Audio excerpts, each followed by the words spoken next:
अस्सलाम वालेकुम नाजरीन, मैं हूं रुस्तम मलिक और आप देख रहे हैं सियासतनामा। वीडियो का आगाज करते हैं टॉप खबरों से। इमरान खान कहते हैं आज यहाँ तौहीन डर्टी हैरी के लिए आया हूँ, क्या इससे सारी दुनिया में मजाक नहीं उड़ेगा। फारूक सत्तार कहते हैं तहरीक इंसाफ को छोड़ना MQM की गलती थी, तहरीक अदम एतमाद में जाना मुनासिब नहीं था।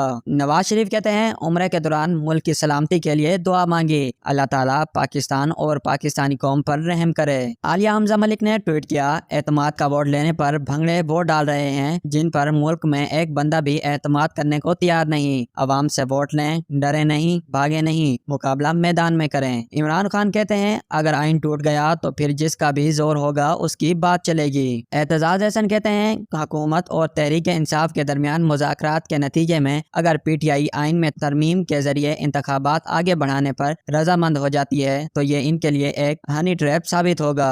खबर गमन ने ट्वीट किया एक तरफ तमाम एजेंसियों की रिपोर्ट के इमरान खान पर किसी भी वक्त हमला हो सकता है तो दूसरी तरफ तमाम अदालतों का इसरार के हर सूरत हाजिरी लाजिमी है। ये है आज का पाकिस्तान। जावेद लतीफ कहते हैं PTI की जानिब से सरेआम माफी मांगने तक मुज़ाकरात न किए जाएं। मौलाना फजलुर रहमान कहते हैं पंजाब में जो पार्टी इलेक्शन जीतेगी वही वफाक में हुकूमत बनाएगी, अदालत क्यों 90 दिन के अंदर फंस गई। इमरान खान कहते हैं अगर 14 मई की तारीख गुजर गई तो आइन टूट जाएगा। जनरल बाजवा ने चोरों का टोला मुसल्लत किया, पार्लियामेंट नहीं आइन छुप होता है।